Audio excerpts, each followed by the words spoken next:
Hi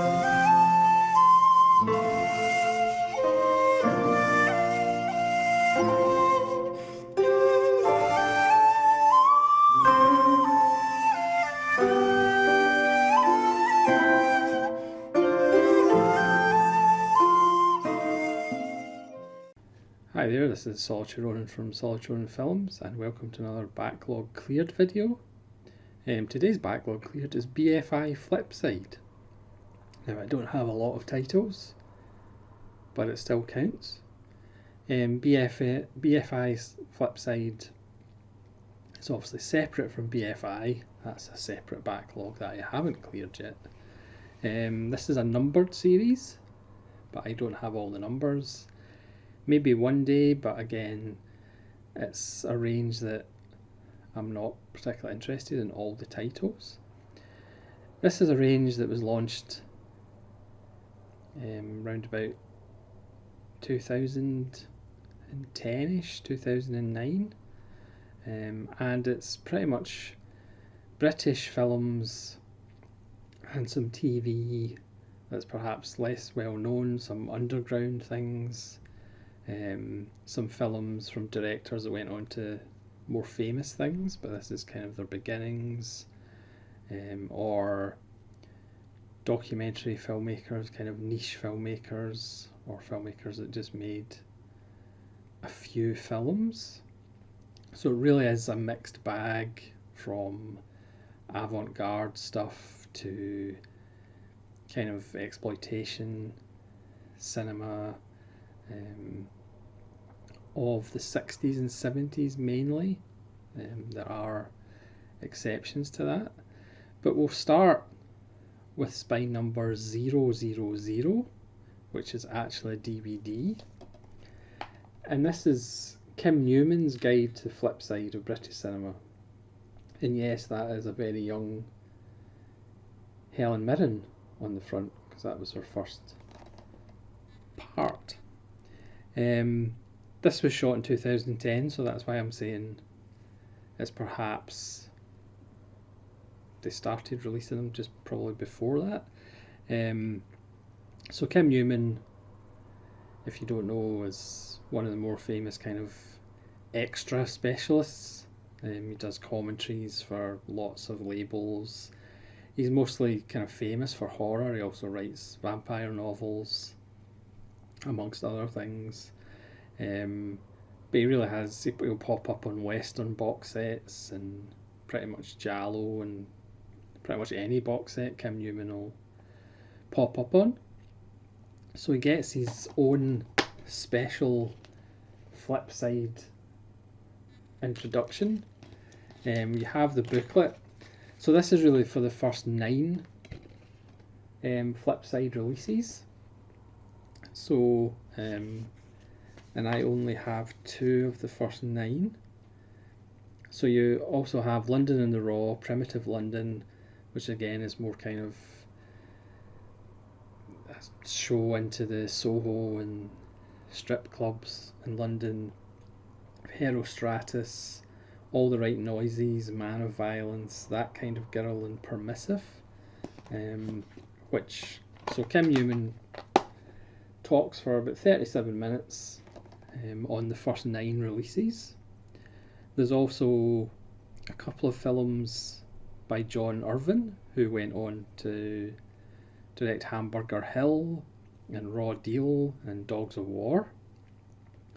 So one of them is Carosella from 1966, which is 25 minutes long, which is a controversial documentary on the lives of 3 strippers, or striptease artists. And it's controversial in the sense that the women actually quite like their job and make money off it and are actually quite happy, which is obviously not the narrative we're told about striptease artists. Then he also did Tomorrow Night in London from 1969, which is only 5 minutes, which is just a look at London's nightlife. And then we have The Spy's Wife from 1972, 27 minutes. That's directed by Jerry O'Hara, who does 2 of the films in the first 9. That stars Tom Bell as a spy who's having an affair, and his wife's having an affair as well. So it's a really nice introduction to Flipside, and Kim Newman, in his usual Kim Newman way, kind of goes off on different tangents and all the through lines with the different directors and how a lot of things come full circle. So it's a really nice little introduction. I mean, I picked that up on eBay for like £3 sterling, so it's not going to set you back. So we'll go into the actual numbered releases. So the first one is number 1, which is The Bed Sitting Room, Richard Lester. This is the Blu-ray DVD combo, again with the booklet. This is top tier Richard Lester. It's perhaps not one of his complete masterpieces, but it's just about there. It's a post-apocalyptic Britain, written by Spike Milligan. The cast is ridiculous. It's Rita Tushingham, Dudley Moore, Harry Seacombe, Arthur Lowe, Roy Kinnear, Spike Milligan, Ronald Fraser, Jimmy Edwards, Michael Hordern, Peter Cook, Ralph Richardson, Marty Feldman. It's just, not everybody's going to like it, but again, that's the story of the Flipside titles. This one has 3 interviews from 1967, one with Richard Lester, which is 18 minutes, one with Spike Milligan, which is 41 minutes, and one with Peter Cook, which is 31 minutes. It's like a Monty Python sketch up to 11, but then Monty Python stole quite a lot from Spike Milligan, so it's just, you kind of have to see it to believe it. Ralph Richardson is turning into a bed sitting room. That's where the title of the film comes from. Next, spy number 7 is Privilege by Peter Watkins, which is just jaw-droppingly amazing. Nazarene Prod did a video on this last year, I think. I'll put a link in the description. I'm not going to go into too much detail, you can watch his video about it, but it's absolutely stunning how Peter Watkins actually got away with making the films that he got made. Usually they were banned, usually they were ahead of his time, and this definitely is ahead of his time. It's about a pop star played by Paul Jones, who's pretty much controlled by the government and controlled by companies into doing adverts and doing there's a wonderful scene where he's pretty much sold to the Combined Church to do a rally to try and get people converted to religion, and the way Watkins shoots it, it's pretty much like a mix between a Nazi rally and a KKK rally, with burning crosses. It's just jaw-droppingly good. It might actually be his best film that I've seen, and that's saying something if you include The War Game and Culloden. It's really colourful. That's why I switched it to a blue case, because blue is a heavy colour until it's swapped out by red. It's just an amazing film. There's so much that's ahead of its time, like I said. Things like there's now a coalition government because the policies of the Labour Party and the Conservative Party have become, there's no difference between them, so they've just made a coalition government. This was made in 1967. It's just an amazing film, and BFI, as they do with most of the releases, the extras are really good, because this one has 2 more Watkins films on it. It has The Diary of an Unknown Soldier from 1959, which is 17 minutes, and that's a World War one soldier set in 1916 preparing to go into battle. He gives a narration. And then from 1961 and 19 Minute, The Forgotten Faces, which is an account of the 1956 People's Uprising in Hungary. Again, Watkins made films that just nobody else was making, and he used that docudrama kind of style, and probably invented it and probably perfected it. Privilege is absolutely astounding. Like I said, I'll leave the link to Nazrin Prod's video. I was actually a bit thrown because in the back they've put a film by Pete Walker, who does appear on other Flipside releases, but this is Peter Watkins. Spine number 19. You'll notice that I have been clearing the Flipside backlog because I've been putting up videos and random reviews of the releases, and one of those is Deep End, which I did a random review a couple of weeks ago. Directed by Jerzy Ślimowski, who I thought I recognised, and he plays Naomi Watts' dad in Cronenberg's Eastern Promises. That finally clicked with me where I recognised him from. This is a really odd, strange kind of film set in London, 1970, the end of the 60s, starring Jane Asher, but it's shot in Germany with lots of German actors being dubbed into English, so it just has this odd feel to it. Really colourful. Again, colour red is quite prominent in this one, and this one has a pretty awesome 2011 retrospective documentary, which is 74 minutes long. Again, I'll leave a link to my random review for it. That's spine number 19.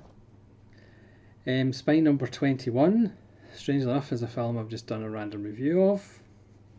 It's Voiceover, starring Ian McNeice, spine number 21. Again, I'll leave a link to my random review. It's like a broken record. A film by Christopher Munger, who would go on to do like romantic comedies, which this isn't. This also has his earlier film from 1979, Repeater, which is 76 minutes. This is from 1981, about a radio personality who blurs the line between fantasy and reality. Next is spine number 26. Oh look, it's a release that I just did a random review on. It's Captured by John Krish, which is about the torture of British soldiers by Chinese forces during the Korean War, and this was banned for 40 odd years. And this contains 4 other Krish films which are awesome.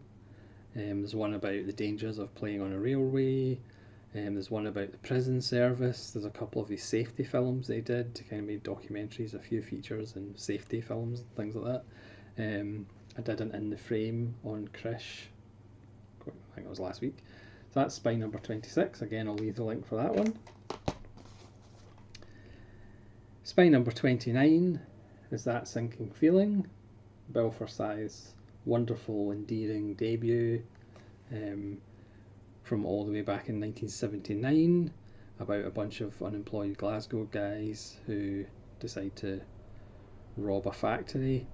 This has some of Bill Forsyth's industrial films. There's a Kermode Uncut interview with Bill Forsyth talking about the budget of the film, which was not a lot of money, but it almost harkens back to slightly more foul-mouthed Ealing comedy.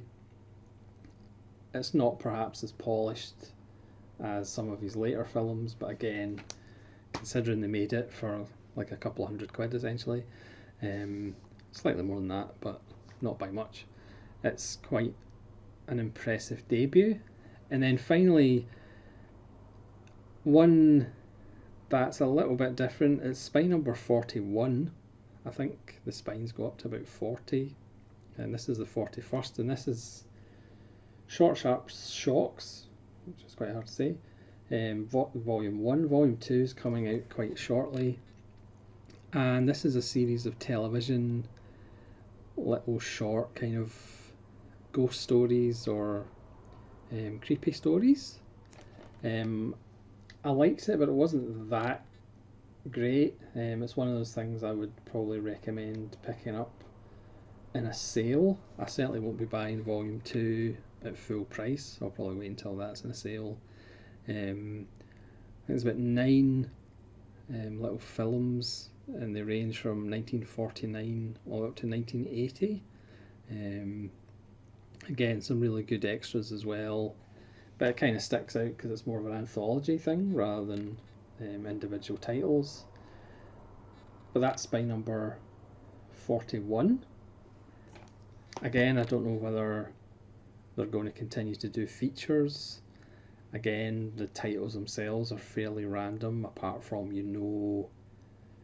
they're of a certain era and a certain kind of British film. Obviously, perhaps the Bed Sitting Room's a little bit of an outlier because it is by a more famous director, Richard Lester, but again, it is pretty much a completely British film apart from the director. So it's another backlog cleared, and yes, I don't have many titles, but it counts. It still counts as a backlog cleared. So I hope you enjoyed that video. Please let me know if you have any Flipside releases and which ones you'd recommend for the ones I don't have, and let me know what your favourite one is, or if it's something that you would be interested in. Again, I don't think, I've said it before, these films aren't for everybody, but again, films that are for everybody generally aren't that interesting. And again, these releases are generally stacked with extras. So thanks very much for watching. Again, leave your comments below about Flipside and favourites and ones that I should pick up. And hopefully you'll join me again for more backlog cleared videos. Obviously they take a bit longer. So this is Solitary Ronin from Solitary Ronin Films saying farewell.